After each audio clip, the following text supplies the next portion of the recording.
바울이 고린도 교인들에게 이스라엘 백성이 광야에서 어떻게 실패하게 되었나 이 이야기를 하는 동기가 있습니다. 그것이 뭐냐면 9장입니다. 9장 25절부터 보면 이기기를 다투는 자마다 모든 일에 절제하나니 저희는 썩을 면류관을 얻고자 하되 우리는 썩지 아니할 것을 얻고자 하노라. 바울이 지금 9장에서 하는 얘기는 뭐냐면 나는 복음을 전하지 않으면 내게 화가 있다. 근데 이 화가 뭐냐면 하나님이 밖에서부터 내리는 저주가 아니에요. 내 심령이 너무 괴로울 것이라는 거예요. 내가 만약 복음을 전하지 않으면 나는 너무너무 괴로울 것이라는 거예요. 괴로워서 슬퍼서 못 견딜 것이라는 거예요. 나는 이 복음을 전하는 게 얼마나 놀라운 특권인지 안다는 것입니다. 나는 이 복음 전하는 일을 절대로 포기할 수 없다는 것입니다. 그래서 나는 마땅히 내가 복음을 전하기 때문에 복음으로 말미암아 삭스를 받아야 되지만 안 받겠다는 것입니다. 내가 그런 권리도 포기한다는 것입니다. 그리고 내가 자유한 사람이지만 모든 사람의 종이 되겠다는 것입니다. 왜냐하면 어떻게 하면 한 사람이라도 더 이 복음을 받고 구원받을까? 이것이 내 소원이라는 것입니다. 그런데도 바울은 뭐라고 말하냐면 그런데도 불구하고 내가 여기서 싸운다, 이기기를 다툰다 그랬는데 이 이기기를 다투는 이 싸움은 권투를 말합니다. 내가 권투를 하는데 다른 사람을 향해서 치는 권투를 하는 게 아니라 나는 내가 내 몸을 쳐서 복종시키는 권투를 한다는 거예요. 권투하는 사람이 자기 몸을 치면 어리석은 거죠. 그러나 바울은 얘기하는 겁니다. 이 싸움은 다른 싸움이라는 것입니다. 상대방을 치는 싸움이 아니라 내 몸을 복종케 하는 싸움이라는 것입니다. 왜냐? 내가 남에게 전파한 후에 오히려 자기가 버림이 될까? 여러분 생각해 보세요. 복음 전하는 사람이 하나님의 나라를 위해서 몸을 던지고 달려가는 사람이 내가 실패할 수도 있다고 바울이 생각하는 거예요. 나는 값도 안 받고 그리고 모든 사람에게 종이 되면서 이렇게 수고한다 할지라도 버림이 될까 두려워한다는 거예요. 여러분 이것은 바울이 얼마나 사도직을 귀하게 여기는지. 바울이 버림이 된다는 게 구원 못 받는 걸까요? 아니죠. 바울이 구원 못 받는 건 생각할 수도 없는 거예요. 근데 바울은 내가 사도로서의 이 직무를 충성스럽게 하지 못할까 봐 두려워가지고 내가 이것도 포기하고 저것도 포기하고 자기의 모든 권리를 포기하고 달려가는데도 행여나 내가 사도직으로서 실패할까 봐 자기는 날마다 자기를 권투로 자기를 치듯이 그렇게 자기를 날마다 쳐서 복종시키면서 이 길을 간다고 말합니다. 그 얘기는 거꾸로 말하면 나는 사도직을 포기할 수 없다는 것입니다. 아무리 힘들어도 나는 사도직을 포기할 수 없다는 것입니다. 나는 너무 이것이 귀한 것인 줄 알기 때문에 난 이걸 하다가 안 하면 나는 죽을 것 같기 때문에 해야 되겠다는 거예요. 이게 바울의 고백인 것입니다. 근데 어떻게 바울이 이렇게 열심히 달려가는데도 내가 남에게 전파한 후에 자기가 도리어 버림이 될까 두려워하기까지 하냐? 바울이 그렇게 두려워하는 근거가 있다는 것입니다. 그 근거가 뭐냐면 10장이네요. 그래서 10장 1절에 보면은 헬라어로는 가르로 시작합니다. 이 가르는 뭐냐면 왜냐하면 내가 왜 버림받을 수도 있다고 생각하냐 하면 이스라엘을 봐라. 얼마나 놀라운 특권을 누렸는데도 불구하고 광야에서 실패했는가. 오늘 우리가 하나님의 자녀임에도 불구하고 약속의 땅을 누리는 데 있어서는 실패할 수 있다는 근거가 바로 오늘 이스라엘이 광야에서 실패한 내용을 보면 알 수 있다는 거예요. 왜? 그들은 1절에 보니까 다 구름 아래 있었다는 거예요. 구름이 뭡니까? 하나님이 영광으로 임재하신 상징입니다. 그러니까 이스라엘 백성이 다 구름 아래 있었다는 건 하나님의 영광이 그들 위에 친히 임재하셔서 그들과 함께 하셨다는 것입니다. 그리고 그들을 뜨거운 볕에서 사막에서 보호하시고 그들을 인도하셨습니다. 애국 군대가 뒤에서 따라올 때는 앞에서 행하던 구름이 갑자기 뒤로 가셨습니다. 그리고 이스라엘과 애굽 사이에 이 구름 기둥과 불 기둥으로 함께 하시면서 앞을 딱 가려서 이스라엘을 도저히 쫓아가지 못하게 보호하셨습니다. 또 바다 가운데로 지나며 그에게는 홍해를 건너서 놀라운 구원의 기적을 경험했습니다. 애국 군대는 쫓아오다가 그 홍해 가운데서 완전히 수장되어 버렸습니다. 근데 이스라엘 백성은 그것이 하나님의 보호하심 아래서 생명의 길이 되어서 홍해를 건너왔습니다. 여러분, 얼마나 이거 건너오고 나서 그들이 기뻐했습니까? 막 서고치고 장구치고 막 춤추면서 찬양했었습니다.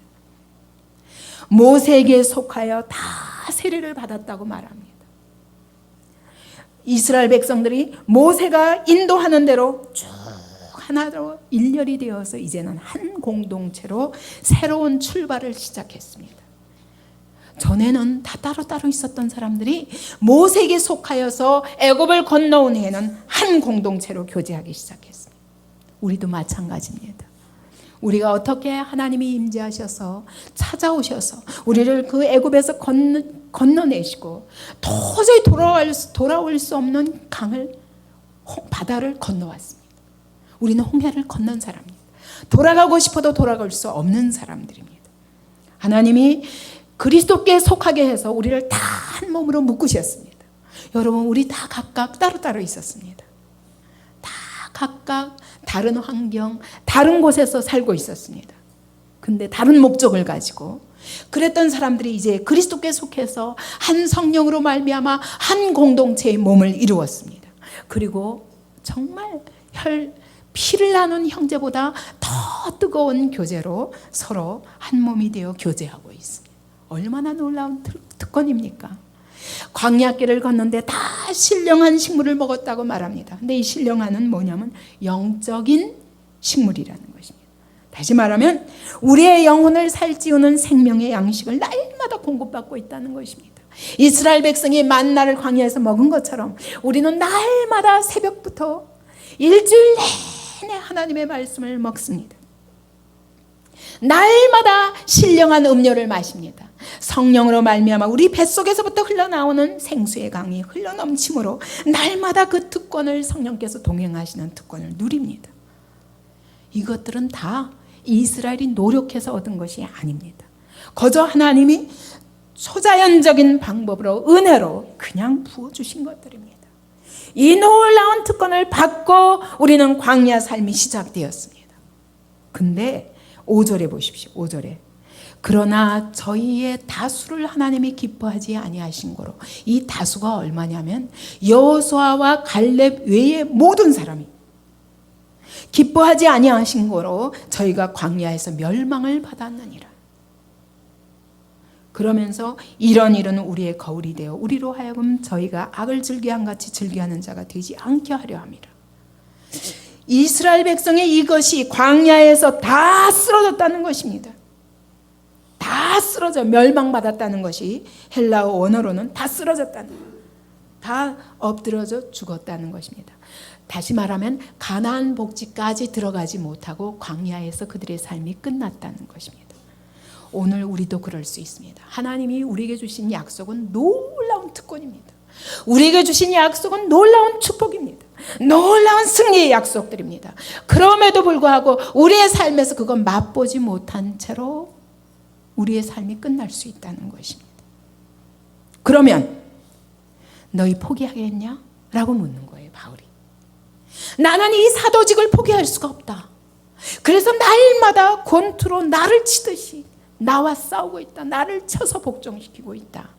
근데 너희가 과연 이렇게 하나님의 놀라운 약속, 반드시 적과 꿀이 흐르는 땅으로 너희를 인도하리라. 너희의 삶에 하나님의 약속이 성취되고 너희의 삶에 하나님의 나라를 세우고 그리고 온 세상을 정복하며 이기는 그런 놀라운 승리의 삶을 내가 준비하였다라고 말씀하시는데 너 이거 포기하겠냐는 거예요. 가나안 복지에 들어가지 못한 이스라엘 백성처럼 가다가 광야에서 훈련받다가 끝나겠냐 물으시는 것입니다. 여러분, 우리 애굽에서 사단의 종, 세상의 종으로 살았었습니다. 그래서 세상이 우리의 옛 남편이에요. 사단이 우리의 옛 남편이었다면 하나님이 그런 이스라엘 백성을 시내산에 모아놓고 하나님이 예레미야서에 보면은 결혼하였다. 내가 너희와 결혼하였다라고 말씀하십니다. 다시 말하면 시내산에서 율법을 주신 것은 결혼 서약이라는 거예요. 나는 너희의 남편이 되었다라고 말씀하십니다. 이제는 그 새 남편과 새로운 신혼생활, 이 옛 남편은 폭력의 남편이요, 우리를 죽이는 남편이었다면 새 남편은 우리를 살리는 남편이요, 우리에게 영원한 축복과 놀라운 행복과 놀라운 은혜, 이 모든 승리, 이것들을 준비해 놓으시고 우리를 가자 하고 인도하시는 거예요. 근데 너 새 남편과 함께 행복하게 사는 그 삶을 맛보지 못한 채로 옛 남편 그리워하다가 중도에서 훈련받다가 끝나겠냐? 어차피 돌아가지도 못하는데 라고 묻는 것입니다. 여러분, 광야는 어떤 곳입니까? 옛 땅에서 나왔습니다. 그러나 아직 새 땅에 이르지 못한 그 과정입니다. 아무것도 눈에 보이는 공간이 없습니다. 옛 질서는 떠나왔습니다. 근데 새로운 질서를 세워가야 합니다.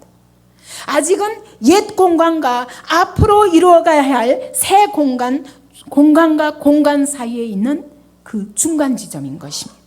여기서 지금 여행하고 있는 것입니다. 옛 질서는 공허와 혼돈이었습니다. 거기에는 맹목적이었습니다.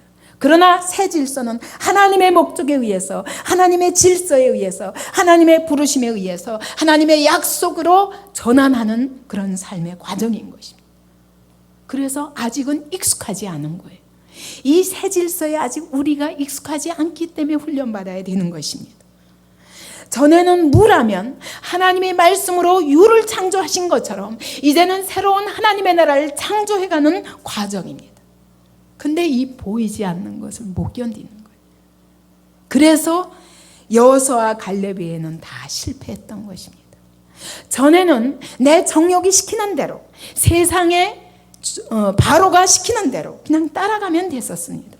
거기에 묶여서 그냥 묶여 있으면 그대로 먹고 살 수는 있었습니다. 그래서 그날 먹는 애굽의 부추와 수박과 마늘과 파가 좋았습니다.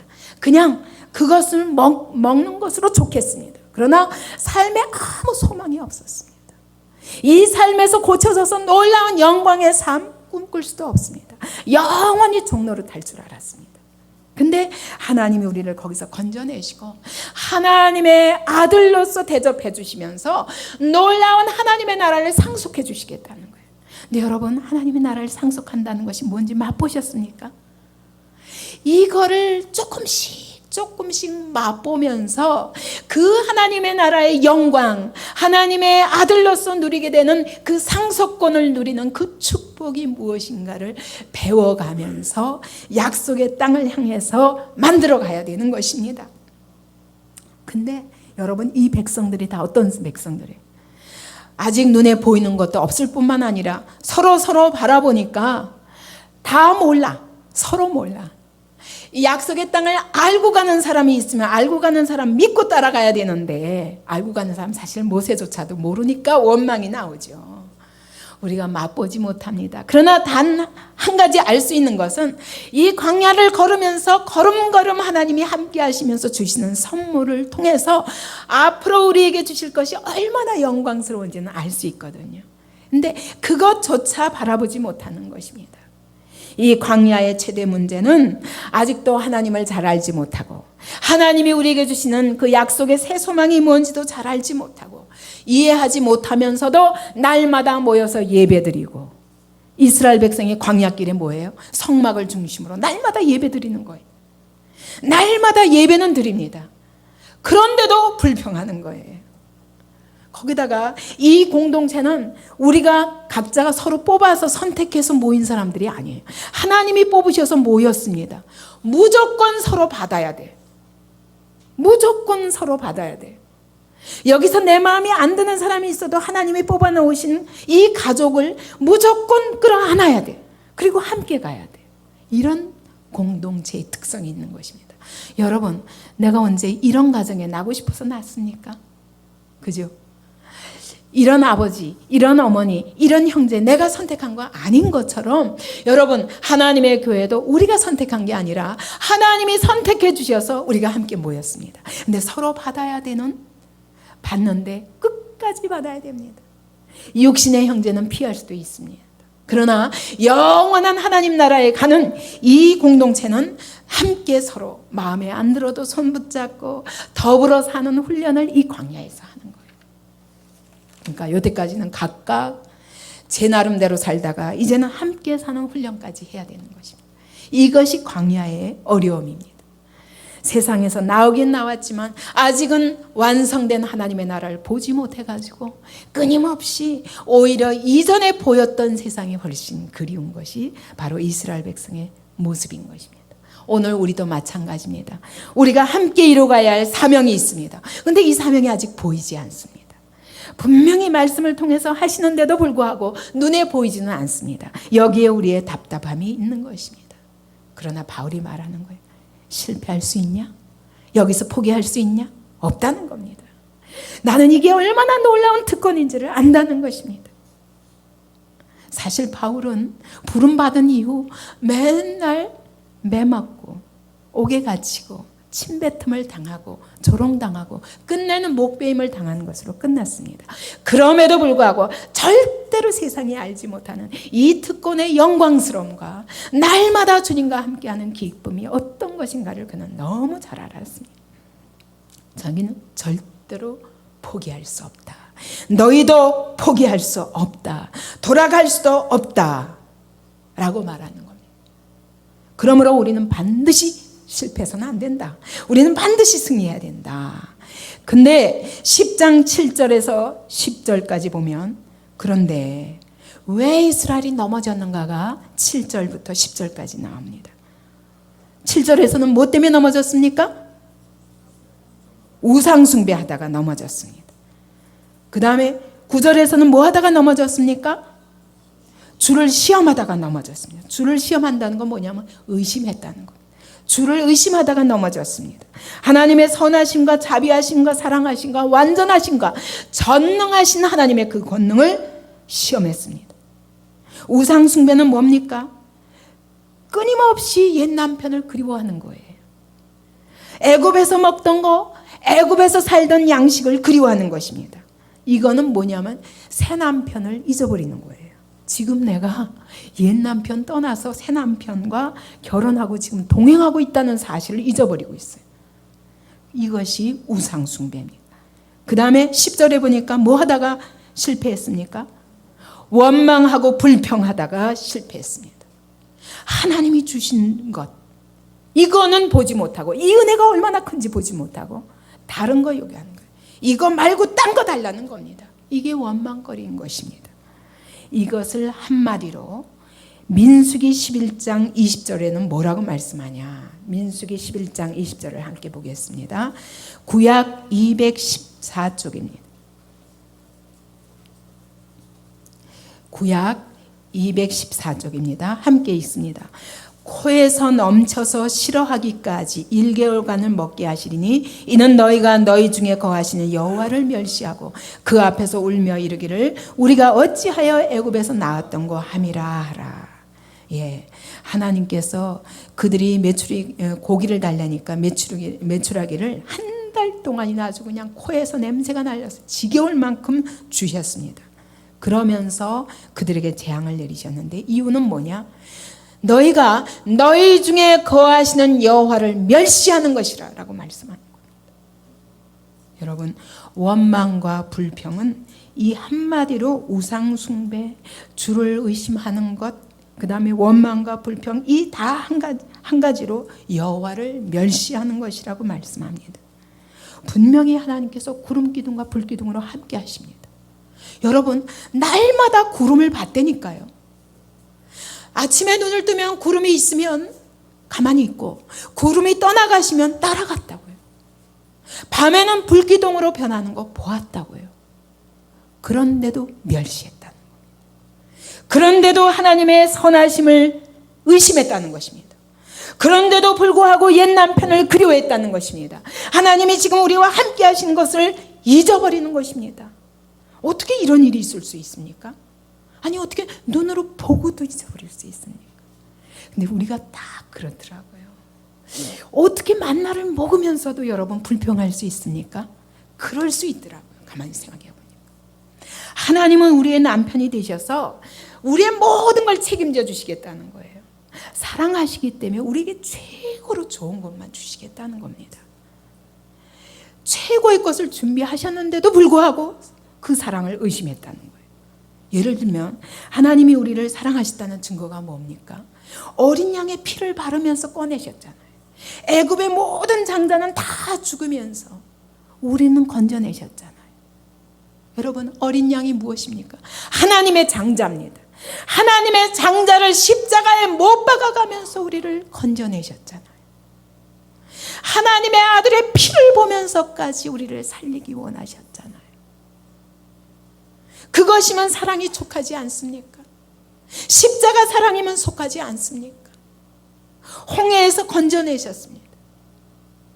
애국 군대는 다 묻어버리고 멸망시키면서 우리는 생명의 길을 열어서 건져내셨습니다. 그 구름 기둥이, 그들을 보호하시고 인도하셨던 그 구름 기둥이 날마다 오늘도 보입니다. 근데 어떻게 원망할 수 있습니까? 여러분, 근데 원망할 수 있더라고요.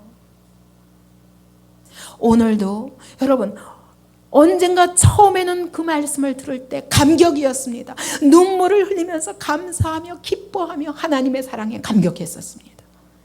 근데 이제 하루가 지나고 이틀이 지나고 1년이 지나고 2년이 지나고 십자가의 사랑을 아무리 얘기해도 가슴에 아무 감동이 없는 거예요. 여러분, 그렇지 않습니까? 처음에 성령의 은혜를 받을 적에는 기뻐 뛰며 이제는 나의 모든 시험이 끝났다, 이제는 날마다 승리하리라 했습니다. 은사도 체험하고. 근데 이제는 어느 순간인가 하나님의 말씀을 알아듣는 것도 머리로만 알아듣습니다. 가슴에 감동이 없습니다. 하나님이 주시는 건 너무 당연합니다. 근데 안 주시는 것만 기억나는 겁니다. 이것이 우리의 모습이 아닙니까?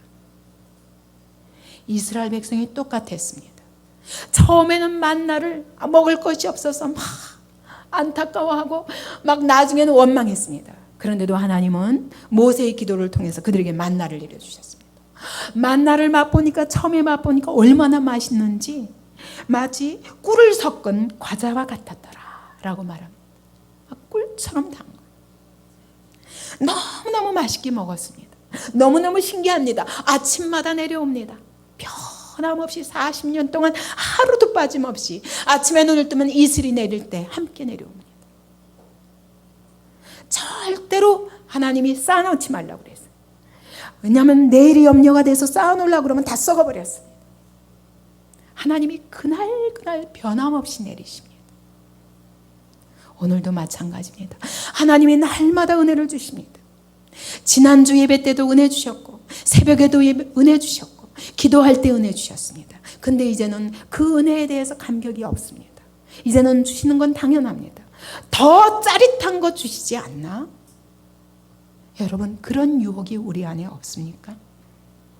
어느 시간인가 만나가 내려올 때 이제는 만나가 지겨워진 것입니다. 맨날 똑같은 거, 맨날 똑같은 말씀. 우리 목사님은 저것밖에 모르나? 몇 년 전에 한 얘기 또 하고, 지난주 한 얘기 또 하고. 아, 지겹다. 그렇지 않습니까 혹시? 이스라엘 백성이 여러분 왜 만나가 지겨워졌는지 우리가 이해가 가는 것입니다. 이스라엘 백성이 만나를 지겨워하는 그 죄가 오늘 우리에게도 동일하게 있는 것을 깨달아야 할 것입니다. 우리가 처음에는 만나를 보면 하나님 그분이었습니다. 우리가 처음에는 성령의 은혜가 부어질 때 하나님은 그분이었습니다. 그래서 하나님으로 기뻐했습니다. 근데 동일하게 만나러 오늘도 찾아오시고 내일도 찾아오시고, 동일한 구름으로 오늘도 오시고 내일도 오시고, 동일하게 목사님의 입술을 통해서 동일하게 날마다 똑같은 말씀을 하실 때 갑자기 어느 날 하나님은 안 보이고 목사만 보이고 사람만 보이고 똑같은 말만 들리고, 그때 우리가 축복은 남았지만 하나님은 안 보이게 되는 것입니다. 만나는 남았지만 만나에서 하나님이 보이지 않는 것입니다. 우리가 받은 축복은 남았지만 그러나 그 축복 속에 하나님이 보이지 않는 것입니다. 이것 자체가 하나님이 내려주셨다는 사실을 잊어버리는 것입니다. 여러분, 아무리 좋은 것을 주셔도 생명의 근원이신 하나님과 끊어지면, 관계가 단절되면 이 모든 것이 다 지겨운 것이 됩니다. 여러분, 날마다 성막 가운데 임하시는 주님, 그 성막에서 예배를 드립니다. 아침에도 드리고 저녁에 또 죄를 지면 저녁에도 갑니다.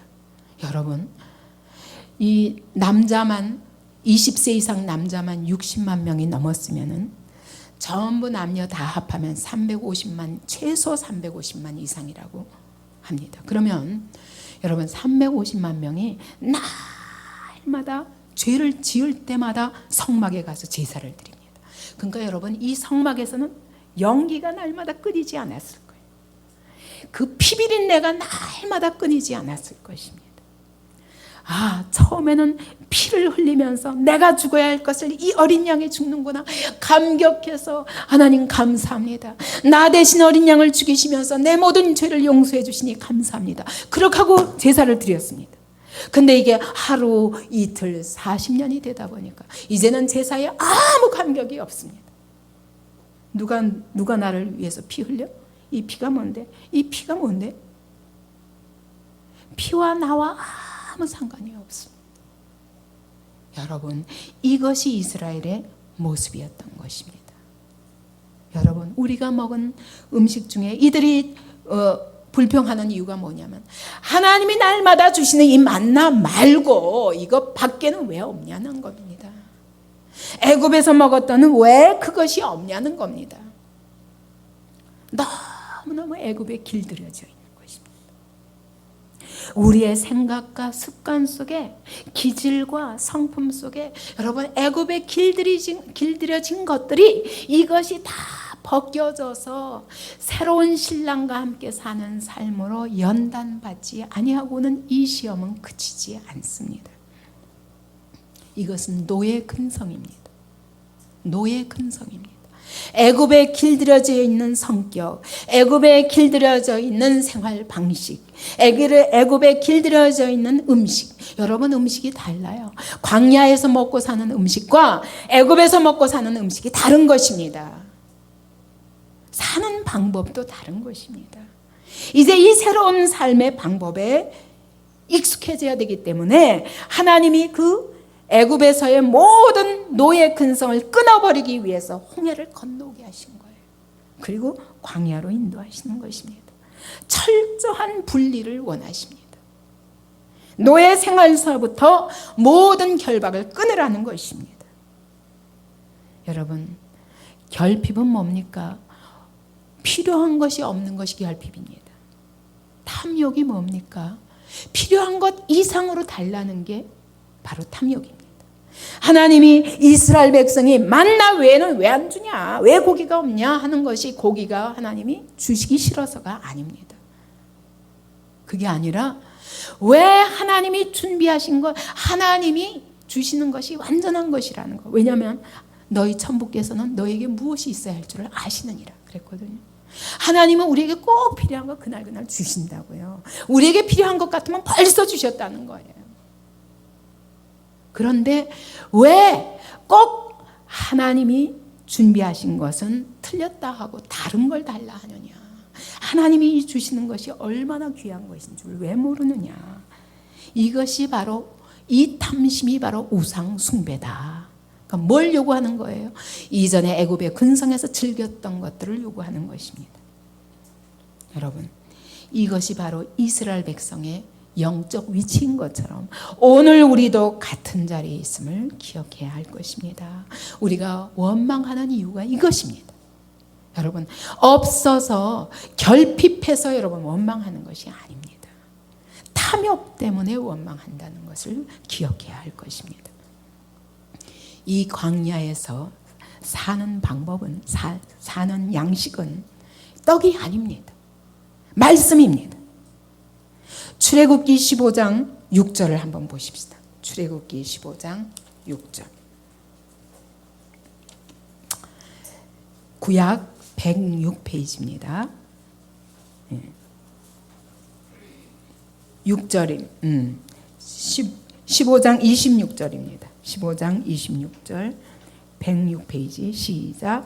가라사대 너희가 너희 하나님 나 여호와의 말을 청종하고 나의 보기에 의를 행하면 내 계명에 귀를 기울이며 내 모든 규례를 지키면 내가 애굽 사람에게 내린 모든 질병에 하나도 너희에게 내리지 아니하리니 나는 너희를 치료하는 여호와임이니라. 예, 치료하는 조건도 말씀에 순종하라는 것입니다.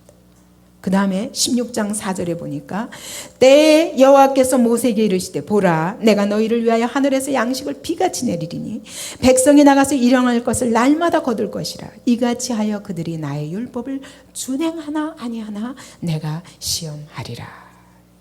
여러분, 하나님의 목적은 뭐예요? 왜 광야에서 이런 결핍이 끊임없이 있게 하십니까? 왜요?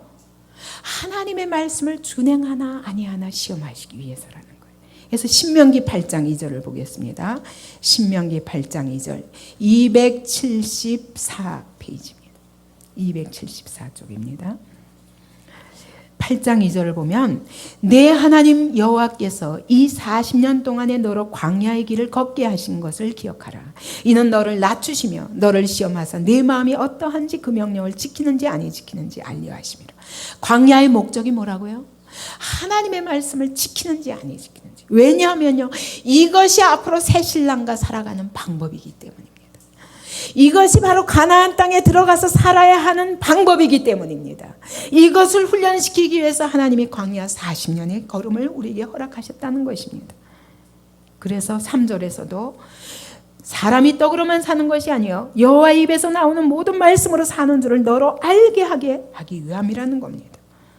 여러분, 그들이 말씀에 순종하는 한은 여러분 광야에서 배고파 본 적이 없어요. 발이 부르터 본 적도 없습니다. 물을 마시지 못한 적도 없었습니다. 여러분, 그들이 불순종해서 광야에서 엎드려져 죽은 숫자는 전부이지만 여러분, 전쟁에서 아말렉이나 미디안과의 전쟁에서 죽은 사람은 단 한 명도 없다고 민수기가 말씀하십니다. 광야에서 우리가 엎드러지는 이유는 말씀대로 살지 않기 때문이지, 여러분, 절대로 양식이 없어서 애굽에서 살던 것을 받지 못해서 여기서 죽은 적은 없습니다. 결핍해서 죽은 적은 없습니다. 문제는 자기 육체를 의존하기 때문에 재앙을 맞아서 탐욕의 무덤과 같이 하나님이 그들을 주시고도 그 재앙을 받아서 그 자리에서 엎드려 죽게 하셨습니다. 왜냐하면 너희가 구하는 것이 얼마나 어리석은가 알려주셔야 되기 때문입니다. 너희는 이것을 구할 자들이 아니라는 겁니다. 너희는 먼저 그의 나라와 의를 구하라. 그 나머지는 내가 다 더해주리라. 그렇기 때문에 자기 육체대로 본능대로 살지 말고 오직 말씀을 따라가라는 겁니다. 그것이 광야에서 살아남는 방법이라는 것입니다. 그래서 여러분, 광야에 많은 사건이 있습니다. 가자마자 쓴물을 만납니다. 쓴물을 만날 적에도 하나님이 말씀을 주시면서 아까 출애굽기 말씀처럼 말씀을 주시면서 말씀을 지키는지 아니 지키는지, 너희가 말씀만 지키면 어떤 질병도 내가 애굽의 질병을 너희에게 허락지 아니하리라 말씀하십니다. 너희가 먹을 것이 없느냐? 너희가 말씀만 지키면 절대로 굶지 아니하도록 내가 하겠다는 겁니다. 너희가 말씀만 지키면 절대로 발이 부르트지 않게 하겠다는 겁니다. 물이 없느냐? 내가 반석에서 물을 내면서 절대로 너희 목마르지 않게 하려는 겁니다. 근데 항상 이것이 언제 오냐? 꼭 말씀 뒤에 와요. 먼저 말씀이 오고 그 다음에 문제 해결이 오는 것입니다. 여러분, 이것이 광야에서 일하시는 하나님의 법칙인 것입니다. 이 약속을 믿으시기 바랍니다. 하나님의 약속을 믿음으로 붙잡으시기 바랍니다.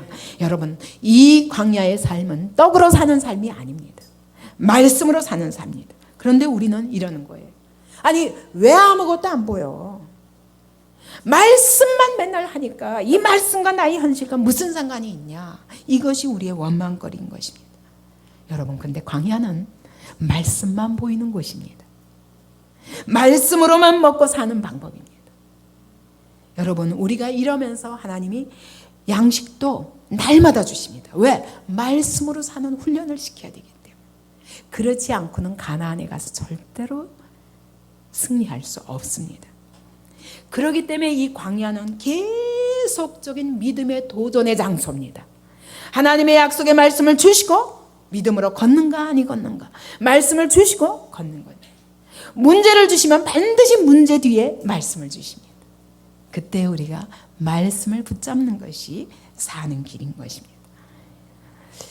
이 말씀을 붙잡는다는 것은 날마다 하나님을 사랑하기로 선택하는 것이에요. 만나를 보면서 하나님을 기억하는 것입니다. 구름 기둥을 보면서 하나님을 기억하는 것입니다. 하나님의 말씀을 들으면서 아무것도 보이지 않지만 오늘도 만나를 통해서 양식을 먹이시고 그 뒤에 하나님의 놀라운 영광을 준비하신 그 하나님을 믿고 사랑하고 순종하는 것입니다. 이것이 광야의 삶입니다. 여러분, 여러분의 삶에 함께 거하시는 하나님을 바라보시기 바랍니다. 잊지 마시기 바랍니다. 그 하나님을 멸시하지 말기 바랍니다. 두 번째로는 목적지를 잊어버렸기 때문입니다. 이것이 이스라엘 백성이 실패한 이유입니다. 여러분, 우리는 이 애굽에서의 삶처럼 아무 목적 없이, 아니면 어떤 종노릇을 하더라도 그날 먹을 것만 있고 당장 눈앞에 보이는 것, 물질, 이것을 위해서 사는 삶이 아닙니다. 하나님의 나라를 바라보고 그 약속이 이루어지는 것을 바라보고 그 사명을 향하여 나아가는 삶입니다. 하나님이 왕이 되셔서 통치하실 공동체, 하나님이 왕이 되셔서 통치하는 공동체를 통해서 세상을 정복하고 하나님의 나라를 점점 확장하여 거기에 하나님의 영광이 나타나고 하나님의 승리, 그리스도의 승리가 나타나게 하는 이 놀라운 꿈을 바라보고 그 꿈을 향하여 나아가는 걸음입니다. 우리 광야의 삶은요, 이전의 삶과 다른 거예요. 뭐가 다르냐? 우리의 분명한 소망이 있는 것입니다. 이 세상에 절대로 줄 수 없는 소망이 있습니다. 여러분, 요셉을 한번 생각해 보십시다.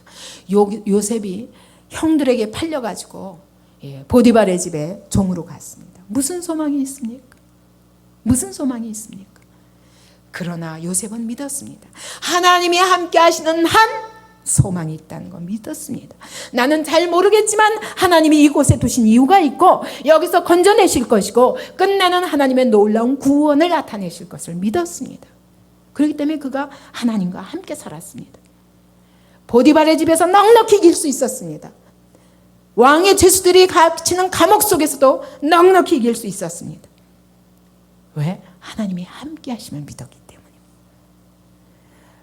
끝내는 무엇을 보았습니까? 애굽의 총리로서 온 세상을 다스릴 뿐 아니라 자기 야곱 족속 70명을 데려다가 애굽에 구원하는, 기근 때 구원하는 놀라운 축복을 맛보았습니다. 하나님은요, 절대로 연단이 끝이 아닙니다. 그 연단 후에 놀라운 영광이 있습니다. 믿습니까? 여러분의 오늘 고난 뒤에도 영광이 있음을 믿으시기 바랍니다. 이것이 없다면 여러분, 우리가 여기서 승리해야 되겠다, 이건 놓치면 안 되겠다라는 마음을 가질 수 없어요. 그죠? 반드시 그 뒤에 있는 약속하신 하나님의 영광을 바라보기 때문에 이 시간을 견딜 수 있는 것입니다. 다윗도 마찬가지입니다. 유대 광야에 쫓겨다니면서, 엔게디 광야에서 막 숲을 사이에서 막 사울에게 쫓겨다니면서, 3,000명의 군사에게 쫓겨다니면서, 아둘람 굴에서 400명이 모여가지고 그날 먹을 것 걱정하면서 언제 우리의 생명이 위협을 받을지 모르는 위기 상황 속에서도 다윗이 끝까지 하나님을 의뢰할 수 있었던 것은, 하나님은 신실하신 하나님이다, 약속의 하나님은 신실하신 하나님이다, 반드시 그 약속을 이루실 것이다. 왜? 나에게 기름 부으신 하나님, 그분이 절대로 실패하실 분이 아닙니다. 나는 실패할지라도 그분은 실패하지 않으실 것을 믿었습니다. 그렇기 때문에 기름 부으신 그분이 이루실 그 왕국을 바라봤던 것입니다. 아둘람 굴에서도 400명과 함께 그 나라를 받을 준비를 했던 것입니다. 저는 오늘 우리가 바로 그런 아둘람 굴과 같은 자리에 있다고 저는 믿습니다. 그러나 이것은 하나님의 나라를 준비하는 시간입니다. 하나님이 분명히 영광스러운 다윗 왕국을 주실 것입니다. 이것을 바라볼 수 있다면 오늘 고난이 문제가 아니죠. 그렇기 때문에 다윗이 그 광야에서도 끊임없이 시편의 그 아름다운 고백들을 할 수 있었던 거예요. 자기는 이 유대 광야가 바로 하나님의 성막이라고 고백하는 것입니다. 여기가 바로 하나님의 성소라고 고백하는 것입니다. 왜냐하면 쫓겨다니지만 이 자리에 하나님이 함께 계시는 것을 그는 늘 의식했습니다. 이게 믿음입니다. 여러분, 오늘 우리가 이 소망을 놓칠 수 없는 것은 하나님이 오늘 우리 가운데 함께 하시기 때문입니다. 그리고 시작하신 그분이 반드시 그 영광을 이루어 가실 것을 믿기 때문입니다. 예, 믿기 때문입니다. 우리 포항에 이나연 자매가 맨날 감격하는 게 뭡니까? 3명이 시작했는데 어떻게 하나님이 이렇게 하시는가? 이것이 그의 감격인 것처럼 여러분, 우리의 시작은 미약하지만 하나님이 창대케 하실 것을 믿으십시오. 하나님은 이것이 끝이 아닙니다. 훈련이 그분의 목적이 끝이 아닙니다. 미국의 저명한 굉장한 사업의 성공을 거둔 저명한 사업가가 어떤 강연에서 이렇게 얘기했답니다. 나는 하는 일마다 행운이 따라줘서 필요 이상 엄청난 돈을 벌었다. 내가 쓰고도 남고 쌓고도 남는 돈을 벌었다. 근데 내가 이처럼 돈을 벌려고 애쓴 동기는 단순하다. 왜? 난 돈으로 내가 하기 싫은 일을 시킬 사람을 사기 위해서. 그것이 나의 전 목표였다. 근데 그렇게 살다 보니까 남이 결단코 내 대신 해줄 수 없는 것이 있더라. 그게 뭐냐? 내 삶의 목적을 발견하고 그 목적을 성취하는 것이었다. 나는 이것을 얻을 수만 있다면 어떤 대가든지 지불할 준비가 되어 있다. 라고 말했다. 그러면서 눈물을 흘리더라. 여러분, 돈을 다 얻어도 내 삶의 목적을 얻지 못하고 그 삶의 목적을 이루는 삶을 살지 못하면 그것이 무슨 소용입니까? 이 사업가처럼 돈은 벌었지만 이 돈 가지고 하나님의 목적을 살 수 없습니다. 내 인생의 목적을 살 수 없습니다. 내가 죽는 날에도 후회하지 않을 이 다른 모든 것들을 희생하면서까지 이것을 위해서 투자할 만한 가치 있는 것을 발견하지 못하고 죽는 삶. 그것에 비하면 우리는 놀라운 축복을 얻은 사람들입니다. 다른 모든 것은 희생하더라도 이 한 가지는 절대로 희생할 수 없는 것을 우리가 붙잡았습니다. 이거 포기하겠습니까? 포기할 수 없습니다. 그렇기 때문에 우리는 광야의 모든 시험을 이겨야 되는 것입니다. 바울이 그랬어요. 내가 이전에 귀하게 여겼던 모든 것들을 다 배설물로 여기노라. 왜? 그리스도를 얻기 위해서. 나는 그리스도 얻는 것이 내 인생의 최고의 귀한 것이기 때문에 다른 모든 것과 바꾸겠다는 겁니다. 그래서 나는 날마다 나를 죽이면서 이 길을 가겠다는 겁니다. 왜? 그리스도야말로 모든 보화 중에 보화요, 보배 중에 보배이기 때문인 것을 바울은 알았던 것입니다. 여러분, 온 천하를 얻고 눈에 보이는 돈, 명예, 안일, 이 땅의 쾌락, 권력 다 가진다 할지라도 사람이 온 천하를 얻고도 제 목숨을 잃으면 무엇이 유익하리요? 여기서 제 목숨은 뭐냐면 몇십 년 살다 죽을 이 목숨을 말하는 게 아닙니다. 영혼을 말합니다. 영혼의 유익, 영혼의 생명은 영원한 생명입니다. 영원한 생명을 잃고 이 땅에 잠시 있다 없어질 썩어질 것 얻으면 뭐 하겠냐는 겁니다. 그러므로 사람이 무엇을 주고 자기 목숨과 내 영혼과 바꾸겠느냐. 여러분, 이 시편에 보면 다윗이 그랬어요. 그 이스라엘 백성이 막 고기를 구하다가 결국 어떻게 했어요? 탐욕의 무덤으로 다 장사 지내져 버렸습니다. 그 내용을 이렇게 말합니다. 하나님이 우리가 구하는 것을 주셨을지라도 내 영혼은 파리하게 되었도다. 여러분, 오늘 여러분이 구하는 것들을 다 얻게 된다 할지라도 내 영혼이 파리하게 되면 무슨 소용이 있습니까? 우리가 진정 구하는 것이 무엇인가를 알아야 됩니다. 우리는 무엇을 위해서 살아야 되는가를 아는 사람들입니다. 그 뒤에 올 상이 무엇인가를 아는 사람들입니다. 그런데 어떻게 포기하겠냐는 겁니다. 이스라엘은 비록 보지 못해서 그래서 그들은 실패했다 할지라도 우리는 절대로 실패할 수 없다는 것입니다. 또 이스라엘 백성이 실패한 세 번째 이유가 있습니다. 그것은 애굽의 종살이의 고통을 잊어버린 것입니다. 민수기를 한번 보시겠습니까? 민수기 11장 5절을 읽습니다. 자, 이스라엘 백성들이 하나님이 들으시기에 악한 말로 원망하기 시작합니다. 근데 어떻게 원망하냐면 5절에 보십시오. 시작. 우리가 애굽에 있을 때에는 값없이 생선과 외와 수박과 부추와 파와 마늘들을 먹은 것이 생각나거늘 18절 보십시오. 또 백성에게 이르기를 너희 몸을 거룩히 하여 내일 고기 먹기를 기다리라. 너희가 울며 이르기를 누가 우리에게 고기를 주어 먹게 할꼬. 애굽에 있을 때가 우리에게 재미있었다 하는 말이 여호와께 들렸으므로. 20절 보겠습니다. 코에서 넘쳐서 싫어하기까지 1개월간을 먹게 하시리니 이는 너희가 너희 중에 거하시는 여호와를 멸시하고 그 앞에서 울며 이르기를 우리가 어찌하여 애굽에서 나왔던고 함이라. 여러분, 원망하는데 전부 뭐가 들어갑니까? 애굽을 그리워하는 거예요. 근데 애굽이 어떤 곳입니까? 바로가 종살이 시키면서 내 국고성을 지어라 하면 지어야 되었습니다.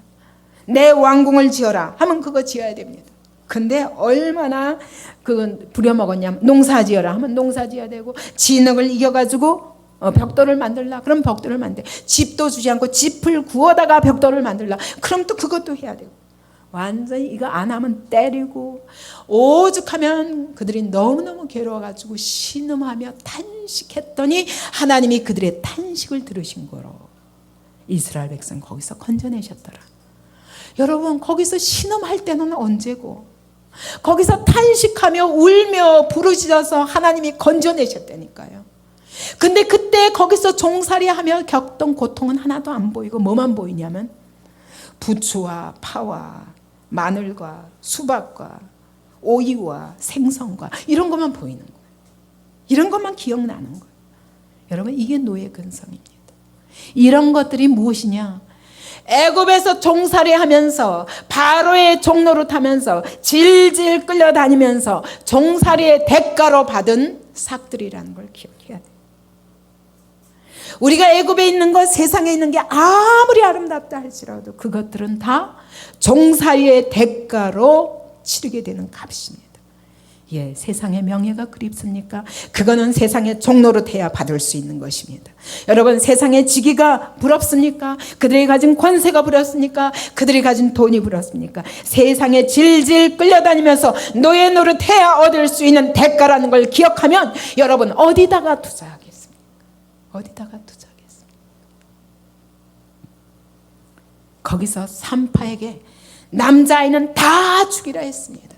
여러분 생명의 위협을 받으면서 못 견뎌서 부르짖고 울고 불고 해서 하나님이 건져내셨습니다.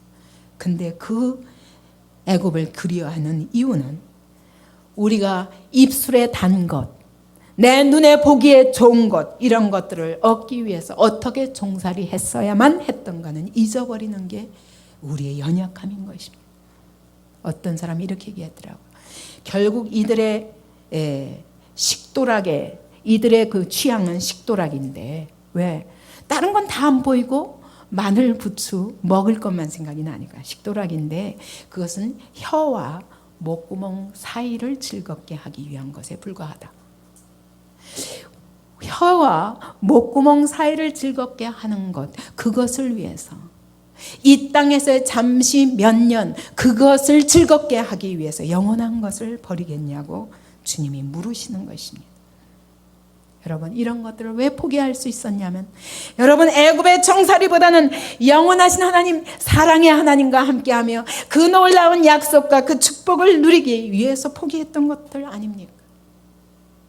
그리스도인이 되어서 하나님과 날마다 성령 충만하여 동행하는 사람이 술이 그립겠습니까? 담배가 그립겠습니까? 이전의 음란이 그립겠습니까? 이전에 세상에서 허랑방탕하게 살던 삶이 그립겠습니까? 절대로 그립지 않죠. 그런데 우리는 어리석게도 아직도 이런 것들이 그립다면, 그렇다면 아직 우리가 하나님이 우리 가운데 임재하십니까? 그 뒤에 있는 놀라운 약속과 이전에 종살이 하면서 당했던 그런 고통, 하나님 없이 살던 삶의 고통을 잊어버리기 때문입니다. 여러분, 세상의 종이 돼가면서까지 다시 그거 얻고 싶습니까? 하나님과 함께 하는 삶을 포기하면서까지 다시 그것을 얻고 싶습니까? 그것은 하나님을 멸시하는 것입니다. 오늘 결론적으로 고린도전서 10장 12절은 이렇게 말씀합니다. 그런즉 선줄로 생각하는 자는 넘어질까 조심하라. 여러분, 우리는 넘어질 수 없습니다. 왜냐하면 끝까지 그 영광을 목격해야 되기 때문입니다. 반드시 가나안 복지에 이르러야 되기 때문입니다. 이 땅에 살지만 그러나 늘 보이지 않는 채로 의심하고 원망하다가 엎드러져서 우리의 삶이 끝날 수는 없습니다. 이제는 믿음으로 보이지 않지만 바라는 것들의 실상이요 보지 못하는 것들의 증거인 그 믿음으로 말미암아 날마다 실상을 누리고 증거를 누리면서 믿음으로 가나안을 정복해야 할 것입니다. 우리는 날마다 시험을 받게 됩니다. 그러나 넘어지지 말라는 겁니다. 이것은 사단의 유혹이라는 것입니다. 사단이 우리를 유혹해서 넘어뜨려서 그가 하고자 하는 것은 우리가 이렇게 아들의 핏값을 치르면서 얻은 이 자유, 죄로부터의 자유, 사단으로부터의 자유, 세상으로부터의 자유, 그리스도와 함께하는 자유, 진리 안에서 누리는 자유, 이 놀라운 자유를 뺏어가는 사단의 괴계라는 것입니다. 절대로 우리는 넘어질 수 없다는 것입니다. 뿐만 아니라 10장 13절에 사람이 감당할 시험 밖에는 너희에게 당한 것이 없나니 오직 하나님은 미쁘사 너희가 감당치 못할 시험 당함을 허락지 아니하시고 시험 당할 즈음에 또한 피할 길을 내사 너희로 능히 감당하게 하시느니라. 여러분, 이게 무슨 말입니까? 절대로 하나님은 우리가 실패로 끝나도록 안 하시는 분이에요. 뭐 하기만 하면 넘어지고 자빠지지만 않으면, 끝까지 약속을 붙들기만 하면 절대로 우리 앞에는 면전에 실패란 있을 수 없습니다. 하나님은 실패하시는 분이 아닙니다. 우리는 실패할지라도 하나님은 절대로 실패하지 아니하십니다. 실패하지 아니하시는 하나님을 붙잡으면 그러면 반드시 승리하게 되리라. 예, 이것이 하나님의 약속인 것입니다. 우리가 실패하지 아니하도록 하나님은 모든 은혜를 다 준비해 놓고 계시다는 겁니다. 믿음으로 받아라. 그래서 우리가 유혹을 받아서 쓰러질 쯤에는 얼른 어떻게 하면 될까요? 어떻게 하면 될까요? 뭘로 살아야 되니까? 말씀으로 살아야 되니까.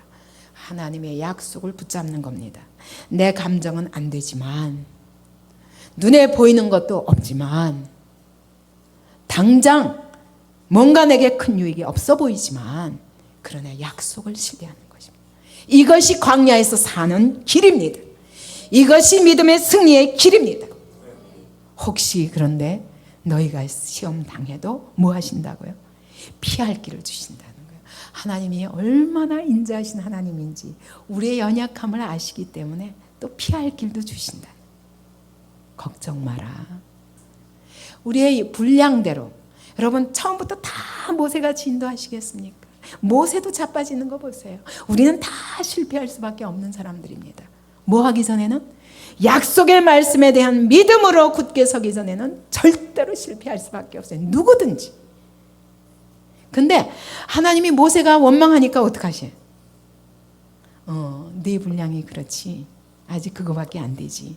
그래, 조금 더 훈련 받아야 되니까 그때까지는 70인의 장로들을 세워주마. 인자하신 하나님이 꼭 피할 길도 주십니다. 그러면서 우리를 반드시 승리할 수밖에 없도록 인도하시는 것입니다. 나는 실패할지라도 우리 하나님은 실패하지 않으신다. 이것이 우리의 고백이 되기 바랍니다. 자유하나 그 자유로 너희의 악을 가리우는 데 쓰지 말고 오직 하나님의 종과 같이 하나님의 말씀에 순종하며 그리스도 안에 거하라 라고 말씀하는 겁니다. 오늘 우리가 어떤 시험이 올지라도 그리스도 안에 거하십시다. 다 같이 통성으로 기도하시겠습니다. 하나님, 그렇습니다. 우리가 이 광야길을 가고 있는데 늘 원망과 불평으로 실패하는 거 용서하여 주시옵소서. 하나님이 지금 나와 함께 하시는 걸 잠시 잊어버렸습니다. 하나님의 사랑을 의심했습니다. 만나를 보고 박한 식물이라고 말합니다. 이 박하다는 뜻은 가치 없고 경멸할 만한 식물이라는 겁니다. 얼마나 하나님을 멸시하는 일입니까? 우리가 이렇게 살 수는 없습니다. 하나님이 내게 주시는 것은 내게 가장 필요한 것입니다. 그러면 감사하며 오늘도 그 목적지를 향하여 인도하시고 반드시 그 땅에 이르게 하실 그 하나님의 약속을 신뢰합니다. 이제 다시는 애굽의 종살이, 본능의 종살이, 세상의 종살이, 사단의 종살이는 안 하겠습니다. 이제는 그리스도의 종으로 살겠습니다.